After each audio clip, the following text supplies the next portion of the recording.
பாப்புக்குட்டிக்கு இப்போ 1.5 வயசு ஆகுது. அவளுக்கு 6 மந்த்ல இருந்தே நாங்க இந்த ஏபிசிடி புக்லாம் வாங்கி, அதில வந்து அனிமல்ஸு, பேர்ட்ஸு, அப்புறமேட்டு வெஜிடபிள், ஃப்ரூட்ஸ் இதெல்லாம் வந்து இமேஜஸ்லாம் காமிப்போம்.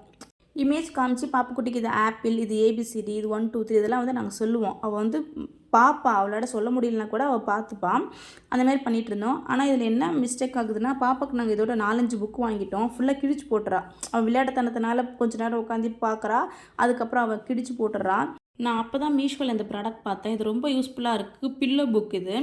இது வந்து நமக்கு பில்லோ மாதிரியே இருக்கும். பட் இதில் பேசிக்ஸாக குழந்தைங்களுக்கு என்னென்ன காமிக்கணுமோ அது அத்தனையுமே அதில் இருக்குது. ஏ டு Z வரைக்கும் ஏ ஃபார் ஆப்பிள் அது ஃபுல்லாகவே வந்துடுது. அப்புறமேட்டா பார்ட்ஸ் ஆஃப் பாடி 1, 2, 3 வேர்ட்ஸ்லேயே இருக்குது, நம்பர்ஸ்லேயே இருக்குது. அதுக்கப்புறமேட்டா நமக்கு vehicles, fruits, animals, birds, vegetables, அப்புறம் ஷேப்ஸு, கலர்ஸு எல்லாமே வந்துடுது. அதுக்கப்புறம் ஜான்வரி, பிப்ரவரி, சண்டே, மண்டே இதெல்லாமே ஹிந்திலையும் இருக்குது, இங்கிலீஷ்லையுமே இருக்குது. இப்போ குழந்தைங்களுக்கு உட்கார வச்சு சொல்லிக் கொடுக்கும்போது ரொம்ப ரொம்ப யூஸ்ஃபுல்லாக இருக்குது.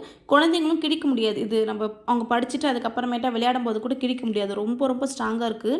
இது வந்து கிளாத் மாதிரி கொடுத்துருக்காங்க. நீங்கள் என்ன கிழிச்சாலுமே கிழிக்க முடியாது. குழந்தைங்களுடைய ஸ்ட்ரென்த்துக்கு கண்டிப்பாக அது கிழிக்க முடியாது.